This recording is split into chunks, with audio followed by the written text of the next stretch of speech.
Hello everyone. So as we're doing the chapter Mathematics of Finance, also known as Time Value and Money, हम लोग ने simple interest, compound interest, effective rate पढ़ा। Effective rate के sums करने अभी भी बाकी है हम लोग को, क्या ठीक है, खाली कंसेप्ट ही पढ़ा। Then we started with annuity. Now what was annuity? Regular equal payment in equal interval of time.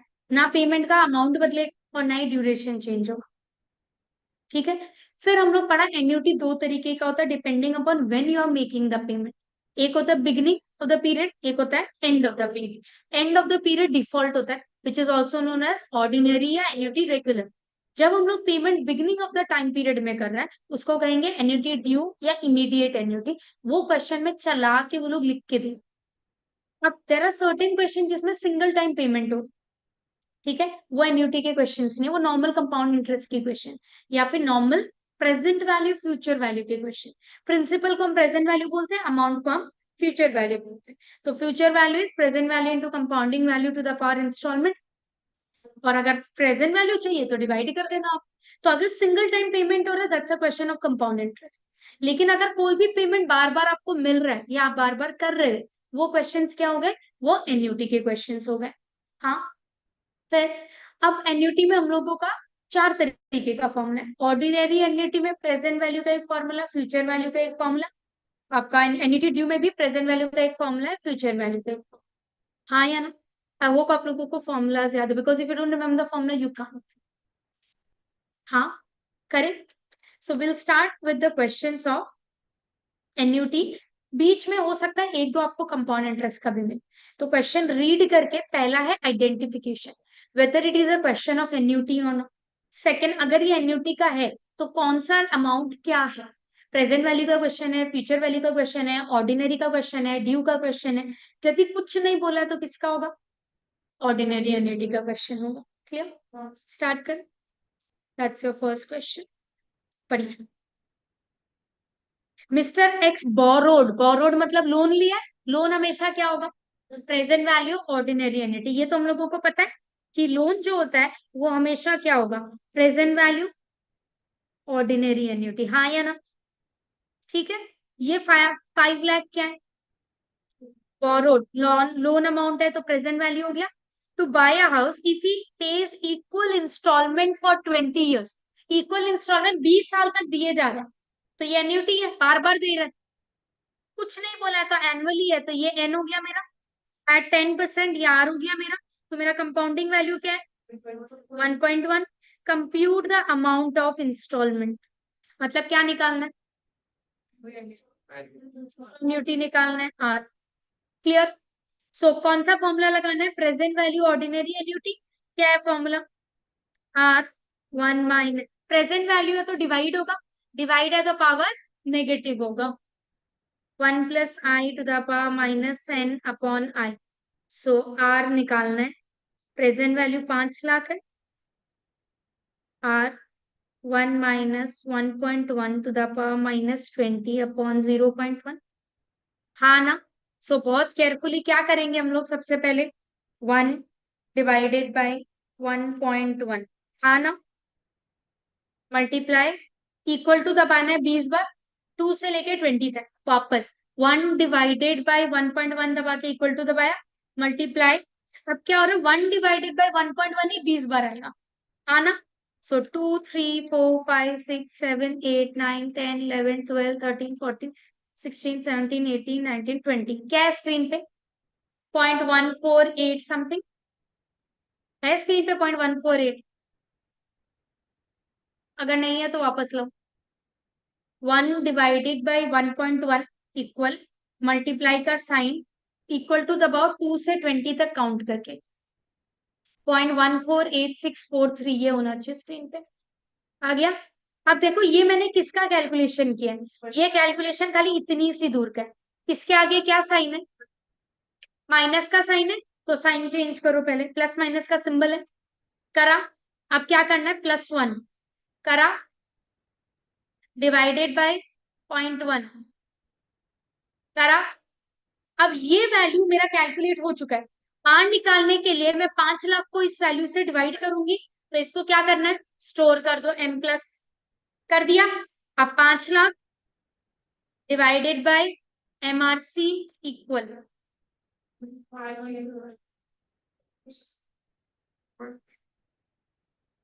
Are आ गया 5872 9.812 यार। हाँ ना, तो ऑप्शन में है 558,730। ठीक है, 29.8 आया मेरा। समझ आया? क्लियर है? कैलकुलेशन सबके लिए ठीक है? तो हम लोग एग्जाम में इतना लिखेगा ही नहीं। हाँ, फॉर्मूला लिखा, मतलब फॉर्मूला में भी डायरेक्ट नंबर वाला चीज लिखा और सीधा स्टार्ट। क्लियर? तो एक ही बार करना और एग्जैक्ट करना, क्योंकि फर्स्ट टाइम मैच नहीं हुआ तो सेल्फ डाउट में चला जाता हूँ। ठीक है, करें? पढ़िए। Compute the loan amount, again loan amount तो प्रेजेंट वैल्यू ऑर्डिनरी एन्युटी निकालना ही लोन अमाउंट है, मतलब मुझे क्या निकालना है? प्रेजेंट वैल्यू निकालना है मेरे को। If ₹5,000 is paid every year, ये क्या है? हर साल पे कर रहा है, हर साल पे करने वाले अमाउंट को क्या कहते हैं? एन्युटी। तो मेरा R 5,000 हो गया, 14% रेट है ये। कंपाउंडिंग वैल्यू क्या होगा? आई क्या होगा? आई 0.14 आई होता है, इसी का decimal version. Compounding value 1+i होता है फॉर 7 years। तो एन मेरा 7 हो गया। कोई दिक्कत? पक्का? Formula R 1 - 1 + i⁻n divided by आई। ध्यान देना, भूल से नीचे 1.14 मत लिख देना, ये कॉमन मिस्टेक है। करो कैलकुलेट। 1/1.14 मल्टीप्लाई 7 बार, साइन चेंज, +1.14 से डिवाइड, 5,000 से इंटू।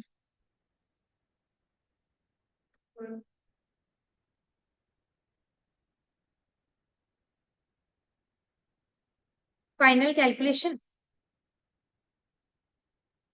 पूरा सब कुछ करने के बाद फिर से 1/1.14 इक्वल 0.877 है स्क्रीन पे। मल्टीप्लाई करो, 2 से 7 काउंट, 2 3 4 5 6 7। साइन चेंज करो, +1 करो, divided by 0.14, multiply it by 5,000। क्या है स्क्रीन पे? 21,441, 21,441.52।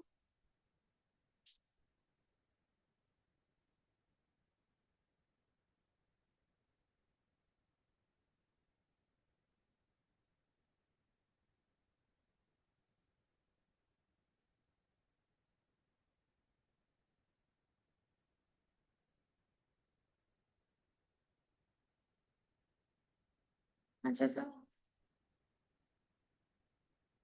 आया।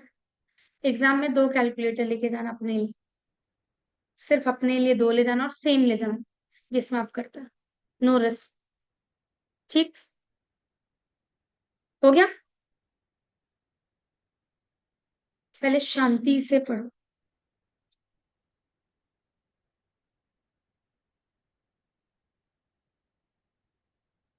ये क्वेश्चंस मैंने जगह जगह लोग जो कराए हैं, जो पहले क्वेश्चंस आए हैं इंपॉर्टेंट लोगों ने बोला है, ये सारे उसका एमालगमेशन क्वेश्चंस का, कोई मेरा बनाया हुआ नहीं।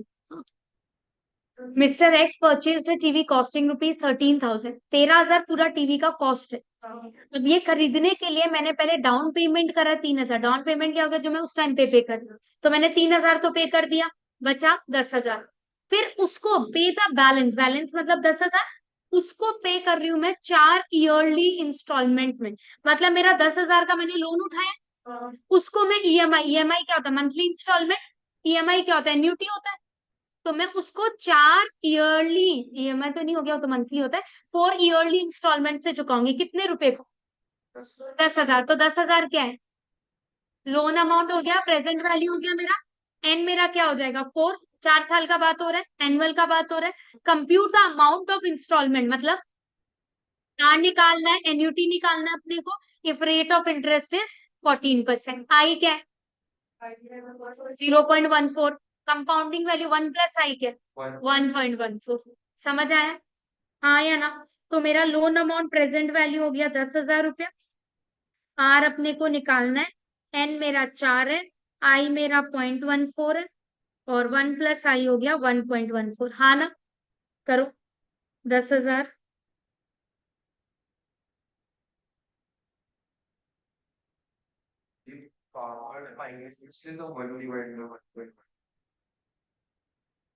1 divided by 1.14 into equal to दबा 2 से 7। ओ सॉरी,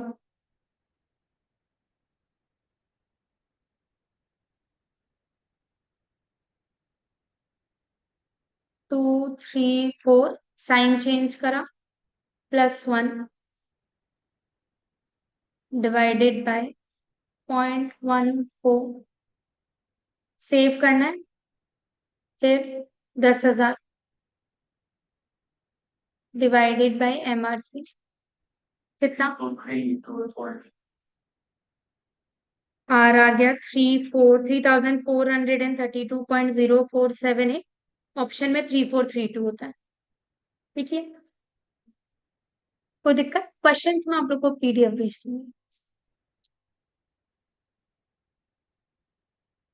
हो गया ये? सबका हो गया?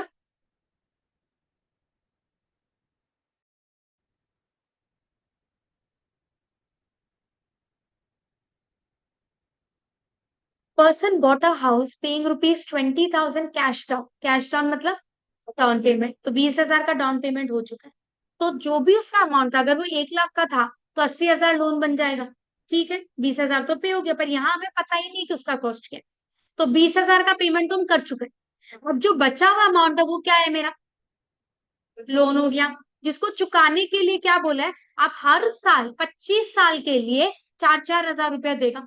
तो ये 4,000 रुपया क्या है? एन्युटी हो गया, आर हो गया, जो हम 25 साल तक देगा। हाँ, eight 5% per annum compound interest. Clear है यहाँ तक? तो ये जो है एन्युटी 4,000, टाइम 25 साल, रेट 5%, इससे क्या निकाल सकते हैं? Present value. प्रेजेंट वैल्यू क्या है? लोन। अगर लोन अमाउंट प्रेजेंट वैल्यू का आंसर आया 60,000 रुपया, 60,000, तो मेरा कॉस्ट क्या है? 80 हो जाएगा, +20 कर देगा। वही अगला पूछा, cash down price. Cash down price मतलब टोटल प्राइस, कॉस्ट प्राइस। तो जो भी मेरा लोन अमाउंट आएगा उसमें हम लोग 20,000 जोड़ देगा, क्योंकि वो भी तो पे किया है। वो मेरा हो जाएगा टोटल प्राइस। हाँ, तो ये मेरा आर है, ये एन है, आर 5 है, आई 0.05 है, कंपाउंडिंग वैल्यू 1.05 है।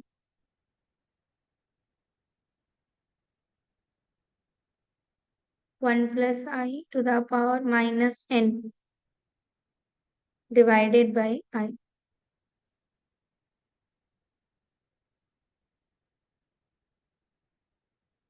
1 divided by 1.05 into equal to 2 से 25।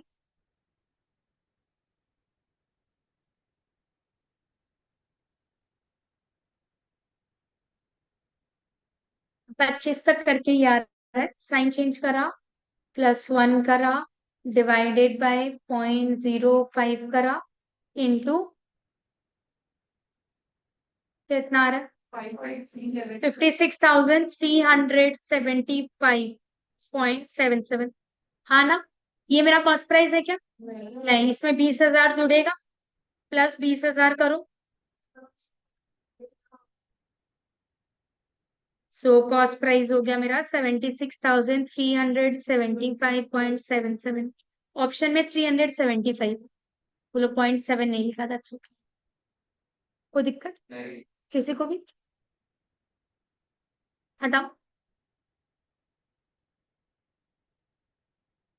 करो ना ट्राई।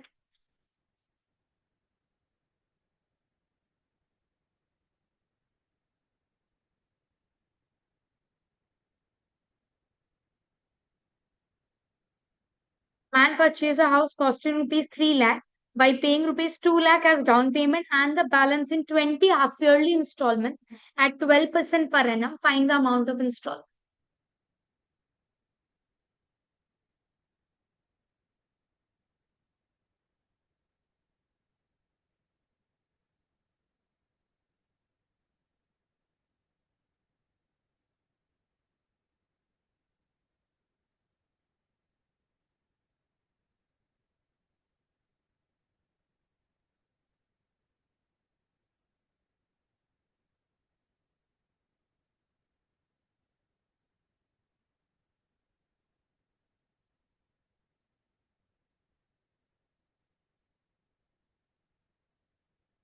हाफ ईयरली है, ध्यान देना। नो।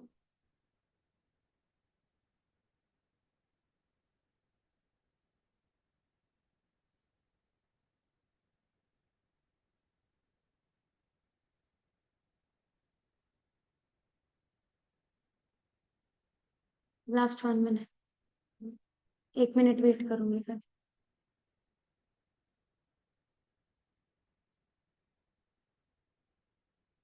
इंग्लिश पे ध्यान दो पहले तो, मैथ्स तो बाद में आएगा।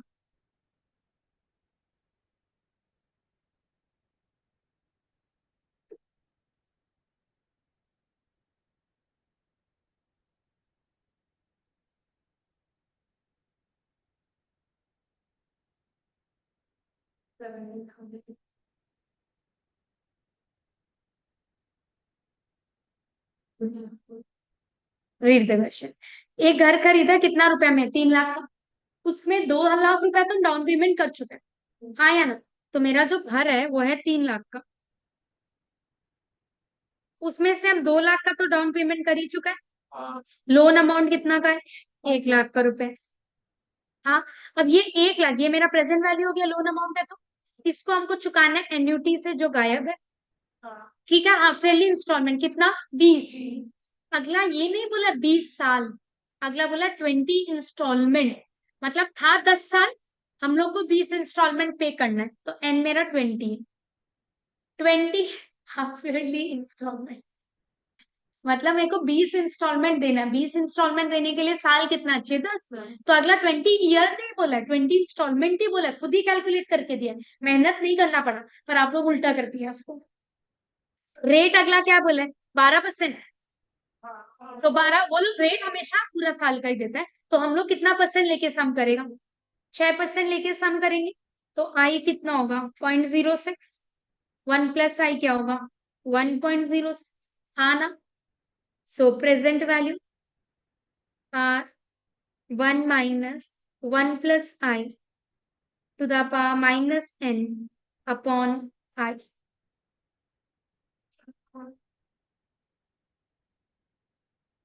1 / 1.06। 2 3 4 5 6 7 8 9 10 11 12 13 14 15 16 18 19 20। साइन चेंज करा, +1 करा, /0.06 सेव करा। 1 लाख /MRC इक्वल 8718.455।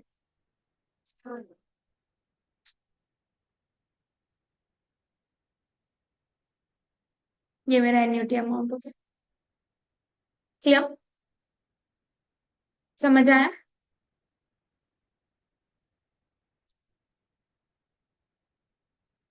पढ़ो, अच्छे से क्वेश्चन पढ़ना।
यही होता है धीरे धीरे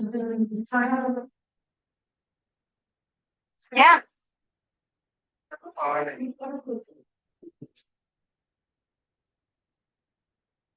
अच्छा,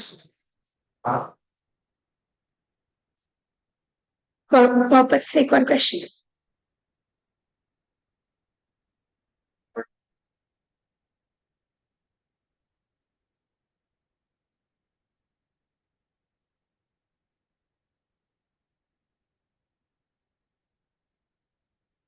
आप बताओ,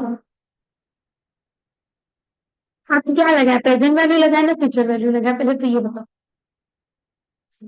तो रहमान से नहीं जानना हमको। पढ़ो question. Mr. X retires at 60 years, receiving a pension of 14,400 a year, paid in half yearly installments. 60 साल पे वो रिटायर होगा, एक साल में उसको 14,400 मिल रहे हैं, दो हाफ ईयरली इंस्टॉलमेंट में। मतलब हर 6 महीना में उनको कितना मिल रहा है? 7,200 रुपया मिल रहा है। हाँ या ना? तो वो मेरा 7,200 हर 6 महीना में मिल रहा है, वो क्या है? एन्युटी हो गया, हाफ ईयरली सिस्टम चल रहा है। If he aspects his life for another 13 years, कितना साल तक मिलेगा? 13 साल तक और मिलेगा। तो एन कितना है? 26। हाफ ईयरली है तो 13 साल मतलब 26 इंस्टॉलमेंट। तो उसको 26 बार कायदा अनुसार 7,200 रुपया मिलेगा। हाँ ना? अग्री कर रहे हो इससे? फिर क्या बोला है? What single sum is equivalent to his pension if interest rate is 4% per annum. इसका मतलब क्या है? मतलब सुनो, अगर उसको हर 6 महीना में 7,200 रुपए मिल ही रहे, तो फ्यूचर वैल्यू बोल के आया कहाँ से? उसको वापस फ्यूचर में क्यों पैसा मिलेगा एक बार में? फ्यूचर वैल्यू का मतलब क्या होता है? कि यहाँ पे पहला बात बोला व्हाट सिंगल सम, मतलब एक बार में उसको पैसा मिलने वाला है। आप लोग लगा रहे हो फ्यूचर वैल्यू, मतलब फ्यूचर में आपको एक बार में बहुत सारा रुपया मिलेगा। क्यों? क्यों मिलेगा? पेंशन का मतलब क्या हो गया? वो तो बोल रहा है हर 6 महीना में उसको 7,200 रुपए दे ही रहे, तो वापस फ्यूचर में उसको और पैसा क्यों मिलेगा भाई? वो ऐसा कौन सा पेंशन बोला है? हाँ या ना? तो इसका मतलब क्या, ये जो लास्ट लाइन है कि ये 6 महीना में 7,200 7,200 7,200 के जगह अगर वो एक बार में रुपया उठाता है तो उसको कितना मिलेगा? That is what they are asking. ठीक है, इसको कहते हैं कम्यूटेड पेंशन। कि रादर देन वो बोला कि आप हमको क्या देने वाला है, सपोज हम 10 साल 12 साल जिएगा, लाइफ एक्सपेक्टेंसी मेरा हेल्थ को देखते हुए, तो आप मेरे को सपोजिंगली 10 साल 12 साल इन दिस के 13 साल तक 7,200 7,200 7,200 देगा। हाँ या ना? आज के दिन में उसका ज्यादा वैल्यू, अगले थोड़ा टाइम बाद में उसका वैल्यू कम होते जाएगा। अग्री? तो अगर आप मुझे हर 6 महीना में ये 7,200 नहीं देके, आज के दिन मेरे को नीड है, कोई घर में कोई बड़ा अच्छी काम है या कोई भी एक ऐसा नीड है, अगर आज सपोज हमको बिजनेस ही खोलना है रिटायरमेंट के लिए, तो एक बार में अगर हम उस पेंशन को उठाना चाहें, तो आज आप हमको उसका इक्विवेलेंट कितना रुपया देगा, वो मैं जानना चाहती हूँ। तो कब के लिए निकालना है? आज के लिए निकाल। तो हमको प्रेजेंट वैल्यू निकाल। समझ आए? तो ये 7,200 7,200 और 6 महीना में नहीं लेके, अगर मैं आज एक बार में उठाना चाहूँ उसका अमाउंट, तो आप मुझे उसका इक्विवेलेंट कितना देगा, ये मेरा सवाल है आपसे। समझ आया? सो यहाँ पे एन 26 रेट कितना लेके करेगा हम लोग? 2% लेके। तो आई हो गया 0.02, 1 + आई हो गया 1.02। हाँ, एन्युटी 7,200 होगा, 14,400 पूरा साल का है, दो टुकड़ा में बांटना है तो 7,200 7,200 ही बटेगा। Present value 7,200, 1 - 1 + I⁻⁻n divided by आई।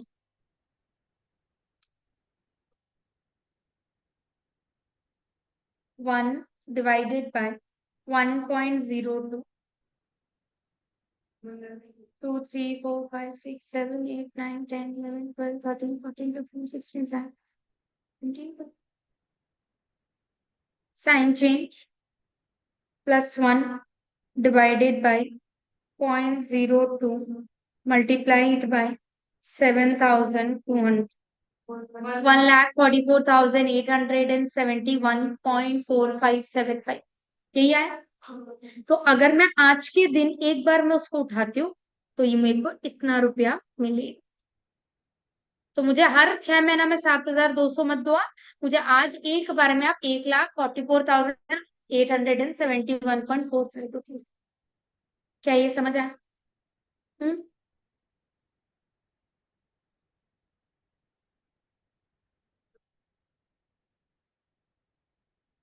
आपके आंसर्स नहीं निकल रहे। होश में करो एक ही बार में।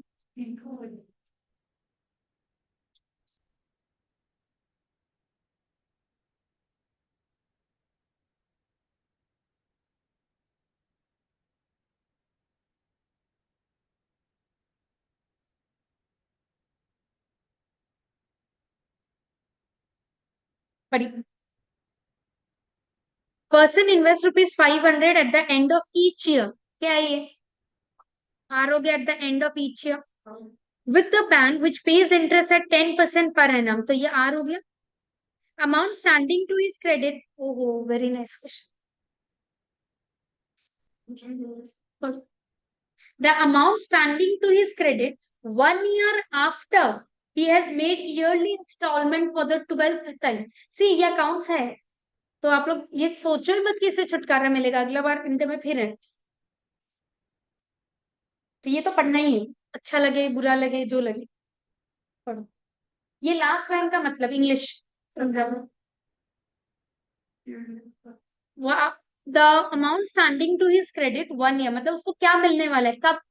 1 साल बाद, जब वो 12वां बार 500 रुपया दे चुका। So how many times has he made the annuity payment? 12 बार, मतलब कितना साल का समय? 5 साल का।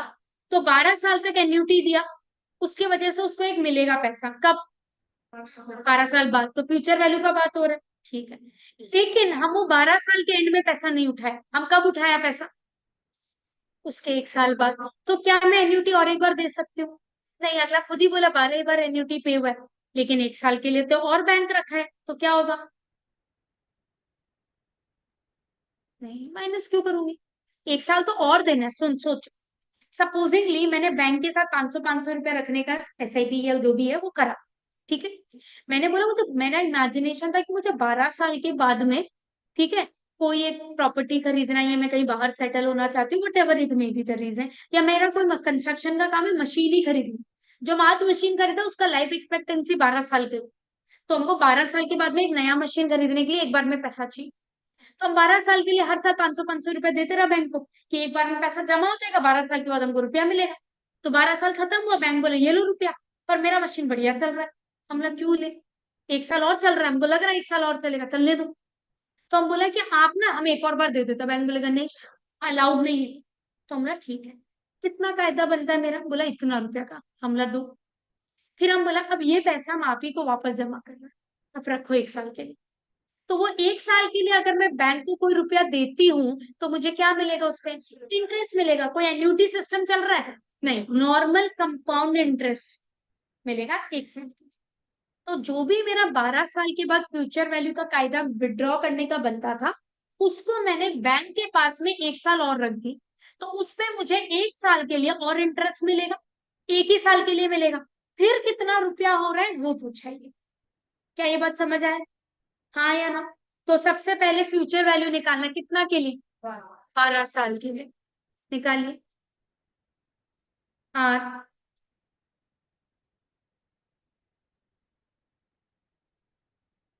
1 + i, तो 1 आई कितना है?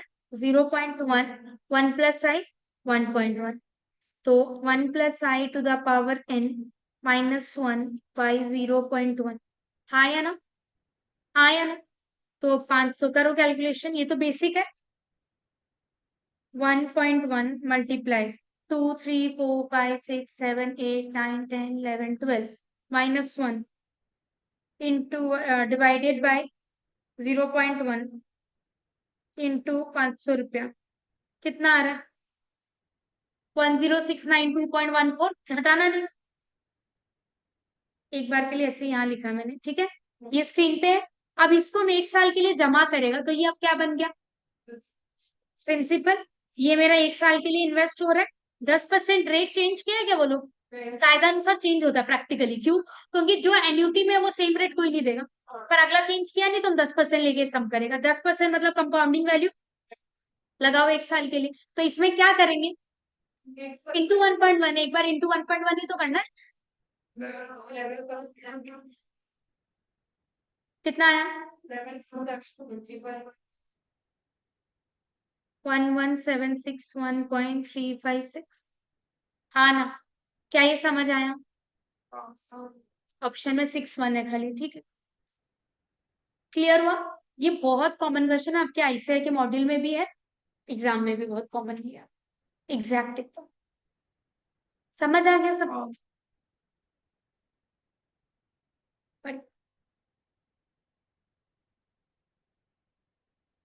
Mr. X, aged 40, wishes his wife to have 40 lakhs at his death. जब उनका डेथ हो तब उसका वाइफ को 40 लाख मिले। फ्यूचर वैल्यू है ये मेरा 40 lakh. If his expectation of life is another 30 years, मतलब 30 साल बाद मिलना है उसको। इन 30 he starts making investment now। ये कौन सा है फिर? Annuity due. भूल ही गया कि एन्युटी ड्यू बोल के कुछ होता है, प्रेजेंट वैल्यू फ्यूचर वैल्यू में रह गया। एन्युटी ड्यू आज से ही पेमेंट कर रहे हैं, नाउ लिखा है ना, तो एन्युटी ड्यू 3% कंपाउंड इंटरेस्ट, कुछ नहीं मतलब ईयरली। तो R3 है, I.03, 1 + I 1.03। How much should he invest annually, मतलब क्या मांगा है? एन्युटी मांगा है आर, आना समझ आए। लेकिन फ्यूचर वाले का कौन सा फॉर्मूला लगेगा? एन्युटी ड्यू वाला फॉर्मूला लगेगा। तो जो आप ओरिजिनल फॉर्मूला है वही फॉर्मूला है, लेकिन 1 साल का इंटरेस्ट और जुड़ जाता है। So future value 40 lakh R 1.03 to the power n, 30 साल था ना, बाई 0.03 इंटू 1.03 करिए। 1.03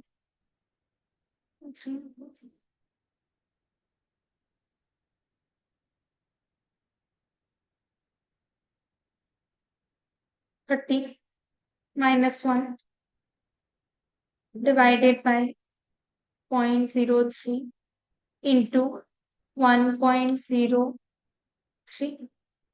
49.00 समथिंग समथिंग सेव करा, 40 लाख।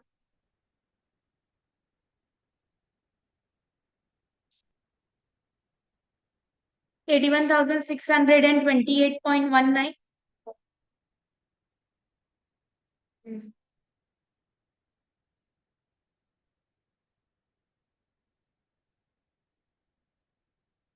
यार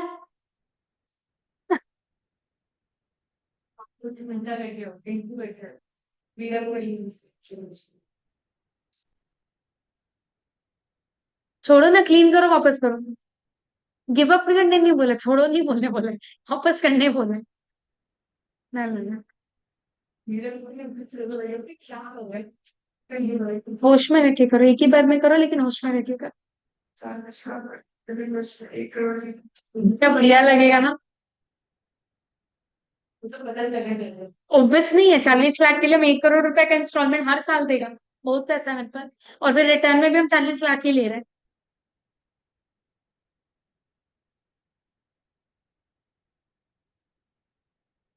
क्या कर रहा है, वापस करो। 1.03 इंटू इक्वल टू 2 से 30,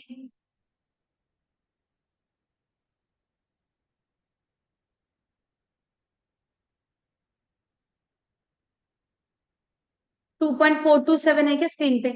-1 डिवाइडेड बाई 0.03, 47.575 है, इंटू 1.03। ये वाला पूरा कैलकुलेशन हो गया, इधर देखो, ये वाला पूरा कैलकुलेट हो गया, सेव करो M प्लस, और 40 लाख, 4 और 6 0 डिवाइडेड बाई MRC इक्वल, क्या है स्क्रीन पे? 19 करोड़ तो नहीं आया है? कुछ भी मैम, अभी आया ना आपका? हुआ? हाँ, ये यदि नहीं हुआ तो पीटेगा वो।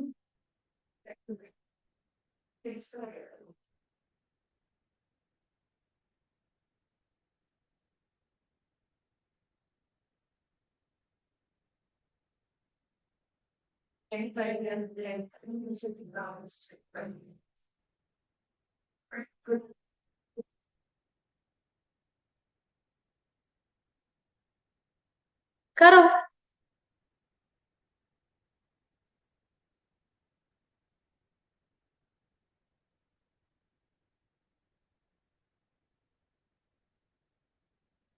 फॉर्मूला देख लेना, annuity due present value future value जो लगा रहे हो।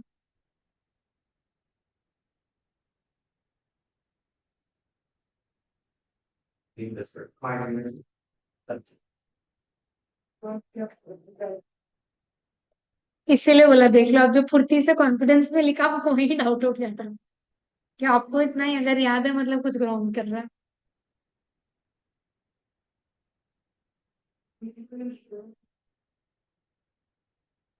एग्जाम में याद रखना पड़ेगा, आप लोग को पता है ना ये बात, ऐसे साइड में लिख के नहीं ले जा सकते, जस्ट इन केस ऐसा लग रहा हो आप लोग को।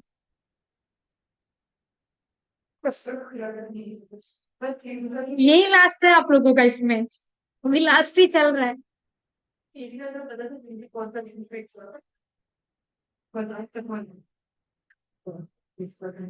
आ गया।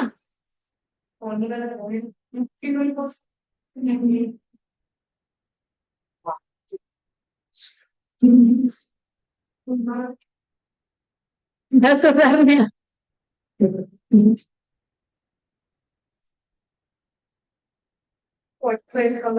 नहीं,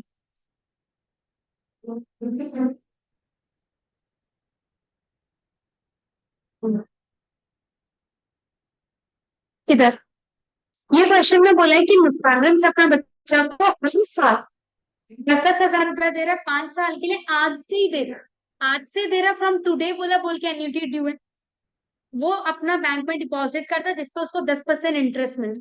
यहाँ तक अगर क्वेश्चन होता तो कायदा अनुसार वो 5 साल बाद में पैसा उठाता, तो ये सम किसका होना चाहिए था, फ्यूचर वैल्यू का होना चाहिए था, कि भाई वो 5 साल तक 10-10 हजार रुपया बैंक में जमा किया जो पापा लोग दे रहा था, तो 5 साल बाद जब उसको उठाएगा तो उसको कितना मिलेगा।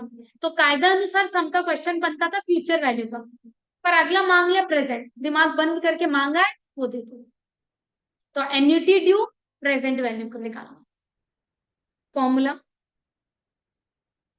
r into 1 - 1 + i⁻n−1 divided by i। r plus 10,000 1 - 1.1 5 साल है तो हम लोग 4 ही लेता है पावर में, प्लस 10,000, तो 1 divided by 1.1, 2 3 4 sign change +1 divided by 0.1 into 10,000 plus 10,000, 41,698.65।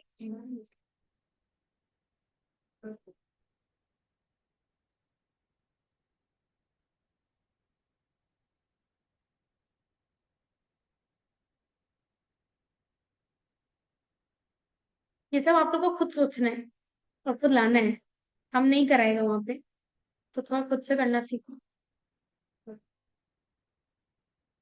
हुआ इस basic formula put once you determine कि क्या करना है, फिर तो फॉर्मूला डालना है, तो it's not as hard.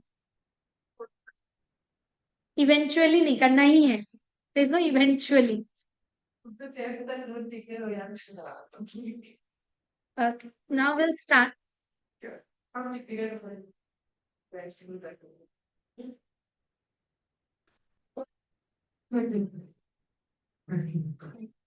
Now we'll move on to the application. ये कंसेप्ट हो गया सर, करना यही है। अब इसी कंसेप्ट को हम लोग अलग अलग चीजों में लगाए, will talk about sinking fund, will talk about bonds, will talk about leasing, rent में देना है या नहीं देना है। सो हम लोग अलग अलग सिचुएशन में net present value, cash inflow, cash outflow, ये चीजों को एप्लीकेशन में लगाएंगे, ठीक है। सो सबसे पहला, और हम लोग इस एप्लीकेशन के बारे में बात भी की है, sinking fund.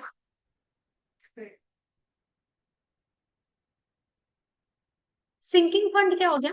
Sinking fund is created if we have a need in the future that we can already predict. Supposingly मेरा कोई बहुत बड़ा लोन लिया हुआ है जिसको मुझे रिपे करना 5 साल के अंदर या 10 साल के अंदर, तो मैं आज से एक सिंकिंग फंड वाला अकाउंट स्टार्ट करूंगी जिसमें पैसा जमा कर रही हूँ कि भाई 5 साल 7 साल 10 साल जो भी मेरा ड्यूरेशन है उसमें मुझे एक बार में अमाउंट मिले जो मैं हाथों हाथ बैंक को दे दूँ लोन चुकाने के लिए। या फिर वही कंस्ट्रक्शन वाली बात ले लो कि मैंने आजकल कंस्ट्रक्शन का मशीन मशीन खरीदा जो बहुत एक्सपेंसिव होता है, 10 लाख का मेरा मशीन, उसका एक लाइफ एक्सपेक्टेंसी होता है। अनफोर्सीन तो हम लोग कोई प्रेडिक्ट नहीं कर सकता, लेकिन 10 साल का एक्सपेक्टेंसी है। तो 10 साल के बाद में वो 10 लाख का मशीन मुझे वापस खरीदना है। पहला बात तो जरूरी नहीं कि वो 10 लाख में मिले, उसका बाद दाम 12 लाख हो जाएगा, समथिंग। तो मुझे 10 साल के बाद में एक बार में 12 लाख रुपया चाहिए, उस दिन जोर आएगा एक बार में निकालने में। तो हम लोग आज से ये मशीन खरीदने के लिए सिंकिंग फंड अकाउंट स्टार्ट करें। थोड़ा थोड़ा पैसा अपना कहाँ से लेके, प्रॉफिट से लेके, प्रॉफिट से अपना साइड करता रहेगा ताकि बाद में बिजनेस का डे टू डे कैपिटल में से नहीं निकाल। और 12 लाख रुपए इकट्ठा करेगा 10 साल। तो जैसे 12 साल कंप्लीट होगा हमको एक बार में 10 साल, 10 साल कंप्लीट होगा एक बार में 12 लाख रुपए देगा, उससे हम अपना वो जो भी मशीन हो खरीद ले। और भूल से अगर उस टाइम पे मशीन ठीक रहा तो ये जो हम लोग अभी किया था, बोलेगा रखो 1 साल हो, रखो 2 साल हो, नॉर्मल कंपाउंड इंटरेस्ट का सिस्टम है, फिर निकाल लेगा हम पैसा, तो कुछ तो कमाई लेगा उस पर। हाँ या ना?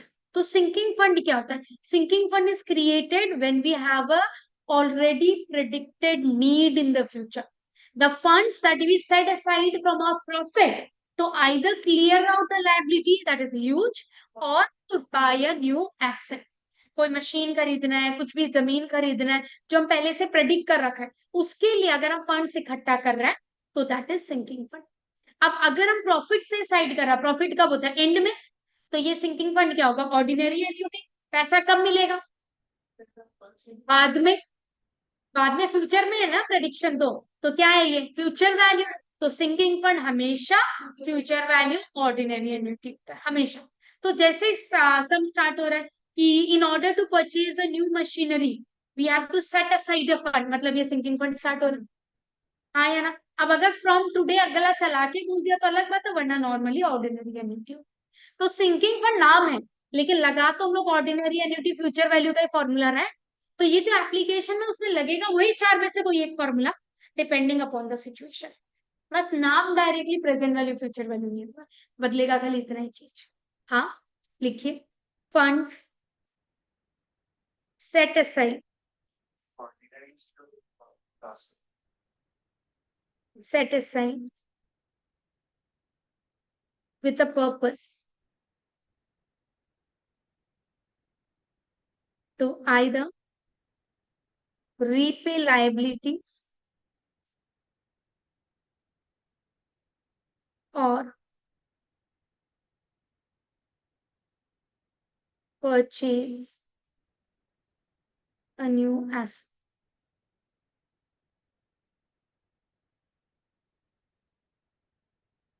ये हमेशा फ्यूचर वैल्यू ऑर्डिनरी एन्युटी होगा।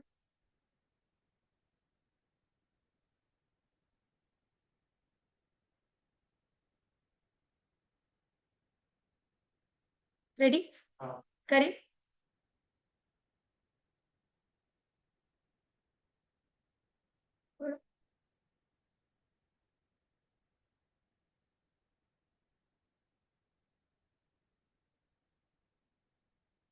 ₹10,000 are set aside out of profit every year.